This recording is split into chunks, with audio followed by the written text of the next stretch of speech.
കുറച്ചു ദിവസത്തിനുള്ളിൽ എനിക്ക് 2 വായ്പയും കൂടി കിട്ടും. അപ്പോ അദ്ദേഹത്തിന് വേണ്ടി മോട്ടോർ സൈക്കിളും കുട്ടികൾക്ക് കളർ ടിവിയും വാങ്ങും. അയ്യോ, ഒരേ സമയത്ത് 3 ലോൺ. പക്ഷേ നിങ്ങൾ ഇതിന്റെ ഗഡു എങ്ങനെ അടയ്ക്കും?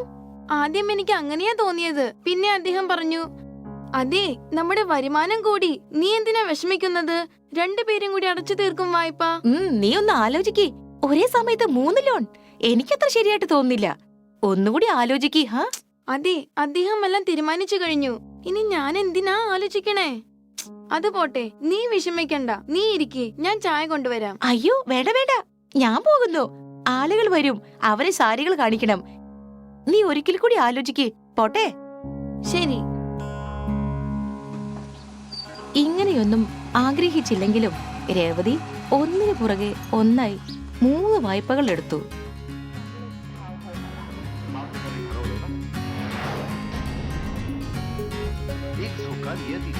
കുടുംബം മുഴുവൻ ആഹ്ലാദ തിമിർപ്പിലായി. പക്ഷേ ഈ സന്തോഷം അധികം നാൾ നീണ്ടു നിന്നില്ല.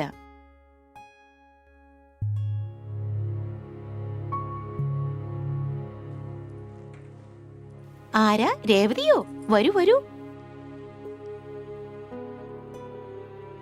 പറയൂ, എന്താ വന്നത്? വെറുതെ. ജോലിയൊക്കെ എങ്ങനെ പോകുന്നു നിന്റെ? നന്നായി പോകുന്നുണ്ട്. എന്തു പറ്റി രേവതി? ഭർത്താവുമായി പിണങ്ങിയോ? ഇതെന്താ മുഖം എങ്ങനെയിരിക്കുന്നത്? എന്താ പറയാ മഞ്ജു, 15 ദിവസമായി. ഇപ്പോഴും അദ്ദേഹത്തിന് സുഖമില്ല. അതുകൊണ്ടെന്താ? മരുന്ന് കഴിക്കുന്നില്ലേ? സുഖമാകും. മോളെ, കൊടുത്തു. മരുന്നും കൊടുത്തു. വലിയ ഡോക്ടറെയും കാണിച്ചു. അദ്ദേഹം പറഞ്ഞു മഞ്ഞപ്പിത്തമാണെന്ന്. മഞ്ഞപ്പിത്തമോ? അതെ. അത് വളരെ കഷ്ടമായി. പക്ഷെ മരുന്ന് കഴിച്ചാൽ സുഖമാകും. പക്ഷെ മഞ്ജു, ഇത്രയും ദിവസമായി അദ്ദേഹം ജോലിക്കും പോയിട്ടില്ല. അതുകൊണ്ട് വരുമാനവുമില്ല. അപ്പോൾ മരുന്നുകൾക്കും കുറെ പണം ചെലവായി. അത് ശരിയാണ്. ഇക്കാലത്ത് മരുന്നുകൾക്കൊക്കെ വലിയ വിലയാണ്. അല്ലാതെ പിന്നെന്താ? വീട്ടിലുണ്ടായിരുന്ന പൈസയെല്ലാം ചെലവായി പോയി. അതുകൊണ്ട് 3 മാസത്തെ ഗഡുവിന്റെ സ്ഥാനത്ത് 1 മാസത്തെ ഗഡുവേ എനിക്ക് അടയ്ക്കാൻ കഴിഞ്ഞുള്ളൂ. അതിനർത്ഥം നീ കടം വാങ്ങാൻ വന്നതാണോ? അതെ, വെറും 2000 രൂപയേ വേണ്ടൂ. മഞ്ജു, സത്യമാണ് പറയുന്നത്. നീ എനിക്ക് 2000 രൂപ തന്നാൽ എന്റെ പ്രശ്നങ്ങളൊക്കെ തീരും. മനസ്സിലായില്ലേ രേവതി? ഞാൻ നിന്നോട് അപ്പോഴേ പറഞ്ഞതാ, ഒരേ സമയത്ത് 3 ലോൺ എടുക്കുന്നത് തികച്ചു ശരിയല്ലെന്ന്. കഷ്ടകാലം അറിയിച്ചിട്ടൊന്നുമല്ലല്ലോ വരുന്നത്. ഇപ്പൊ മനസ്സിലായില്ലേ എന്താന്ന്? സ്വപ്നത്തിൽ പോലും വിചാരിച്ചില്ലേ ഇത്രയും വലിയ കഷ്ടകാലം വരുമെന്ന്. ഇതിനു മുമ്പ് എല്ലാം കടക്കുകളും ഞാൻ അടച്ചിട്ടില്ലേ, പിന്നെന്താ? അതൊക്കെ അടച്ചിട്ടുണ്ട്. എന്തായാലും കഷ്ടകാലം വന്നല്ലോ. അതുകൊണ്ടല്ലേ നിന്റെ അടുത്ത് വന്നത്. നീ എന്റെ കൂട്ടുകാരിയല്ലേ. അപ്പോ ഈ പ്രാവശ്യം നിനക്കൊരു ചെറിയ സഹായം ചെയ്തുകൂടെ? ശരി, ഇപ്രാവശ്യം നിന്നെ സഹായിക്കാം. പക്ഷേ എന്റെ പൈസ ഉടനെ തന്നെ തിരിച്ചു തരണം. അല്ലെങ്കിൽ ഞാനും ഡിഫോൾട്ടർ ആകും. നീ ഒട്ടും വിഷമിക്കേണ്ട മഞ്ജു. അദ്ദേഹം ജോലിക്ക് പോയി തുടങ്ങിയാൽ 15 ദിവസത്തിനകം നിന്റെ പണം തിരിച്ചു തരാം, തീർച്ചയായും. ശരി.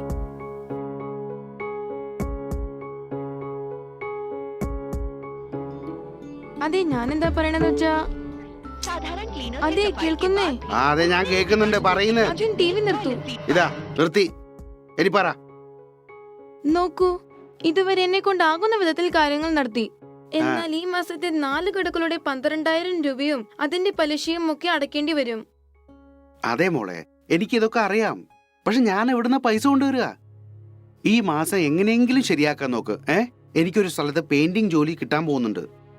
ജോലി കിട്ടിയാൽ അടുത്ത മാസം കടം മുഴുവൻ വീട്ടാന്നേ. അതുണ്ടാകില്ല. കഴിഞ്ഞ മാസം എങ്ങനെയൊക്കെ ഞാൻ ശരിയാക്കി. ഇപ്രാവശ്യം എന്റെ ഒരു കൂട്ടുകാരി പോലും എന്നെ സഹായിക്കില്ല. എത്ര കേട്ടു അവരുടെയൊക്കെ ശകാരം. ഇനി എനിക്ക് സഹിക്കാൻ പറ്റില്ല. ഞാൻ എന്ത് ചെയ്യണമെന്നാ നീ പറയുന്നേ? ഞാൻ ഇറങ്ങി തണ്ടണോ?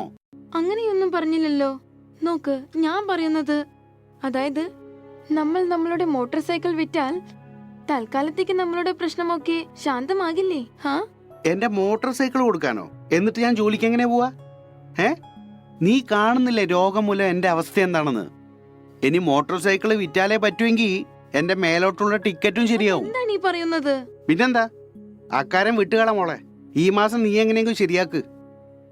അല്ലെങ്കിൽ പോയി നിന്റെ അമ്മയുടെ വീട്ടിൽ നിന്ന് പൈസ കൊണ്ടുപോവാ. അവരെവിടുന്ന് പൈസ തരും? നിങ്ങൾക്കറിയില്ലേ അവരുടെ അവസ്ഥ നമ്മളെക്കാൾ മോശമാണെന്ന്. ഞാൻ അവരൊന്നും കഷ്ടപ്പെടുത്തില്ല. എന്നാ പോയി ചാവ്. ഇനിയിപ്പോ നിങ്ങൾക്കെന്താ നഷ്ടം? ഇപ്പൊ നിങ്ങൾ ഞാൻ പറയുന്നത് കേൾക്കൂ. തൽക്കാലത്തേക്ക് നമുക്ക് മോട്ടോർ സൈക്കിൾ വിൽക്കാം. കാര്യങ്ങൾ ശരിയാകുമ്പോൾ നമുക്ക് പിന്നീട് വാങ്ങിക്കാം. എന്താ ശരിയല്ലേ? നീ എന്നെ ഇതൊന്നും പഠിപ്പിക്കണ്ട, മനസ്സിലായോ? അധികം പറഞ്ഞാണ്ടല്ലോ മുഖാടച്ചൊന്ന് തരും. അല്ലെങ്കിൽ ഒരു കാര്യം ചെയ്യാം, നിന്റെ വളയും മംഗല്യ സൂത്രം ഇങ്ങുതാ. തട്ടാന്റെ അടുത്ത് പണയം വെക്കാം, കടയെല്ലാം വീട്ടാം. എന്താ? ഇത് നടക്കില്ല. നോക്കൂ, ഞാൻ വേണമെങ്കിൽ വള തരാം, പക്ഷെ താലി തരില്ല. എന്റെ അടുത്ത് വലിയ ആളാവല്ലേ. അതിനിപ്പോ കേക്ക്, ഒരു കള്ളത്താലി വാങ്ങിക്ക്, അത് ധരിക്ക്. പോയി താലി ചെയിൻ എടുത്തോണ്ട് വാ. അയ്യോ, എന്താണ് ഈ പറയുന്നത്? എന്റെ താലി ചെയിൻ ഞാൻ ഒരിക്കലും തരില്ല.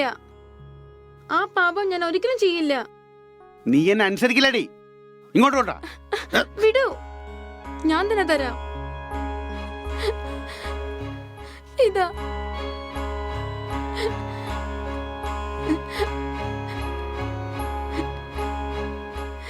ഓ എന്റെ ഈശ്വര, താലിമാല പണയം വെച്ചെന്നോ? അത് വളരെ മോശമായി. ഇതുപോലൊരു ഗതി ആർക്കും വരുതരുത് എന്റെ ഭഗവാനേ. ഇതുപോലെ ചില തെറ്റായ തീരുമാനം കൊണ്ട് പല അംഗങ്ങൾക്കും നഷ്ടമുണ്ടായിട്ടുണ്ട്. കൂട്ടത്തിൽ നമ്മുടെ സെക്ടറിനും പേരുമോശം ഉണ്ടായിട്ടുണ്ട്. മാഡം ജി, ഒരു കാര്യം ചോദിക്കട്ടെ? ദേഷ്യപ്പെടില്ലല്ലോ? ഇല്ലില്ല. എന്ത് ചോദിക്കണോ ധൈര്യമായി ചോദിച്ചോളൂ.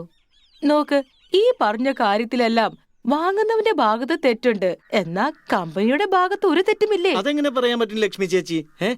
ഒന്നാമതായി ആവശ്യത്തിൽ കൂടുതൽ കടമെടുത്തു.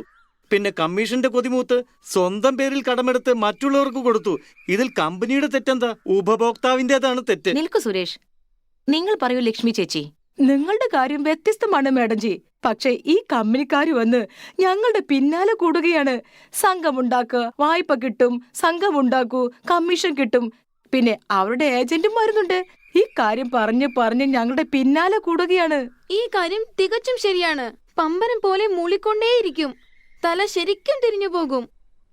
ഇങ്ങനെയുള്ള അവസ്ഥയിൽ ആരും ചിന്തിക്കും, എന്തായാലും പൈസ വാങ്ങാം, ബാക്കിയുള്ള കാര്യം പിന്നെ നോക്കാം. നിങ്ങൾ പറഞ്ഞത് തികച്ചു ശരിയാണ്. ഇത്തരത്തിലുള്ള കാര്യങ്ങളിൽ കേവലം ഉപഭോക്താവിന്റെ മാത്രം തെറ്റാണെന്ന് ഞാൻ ഒരിക്കലും പറയില്ല.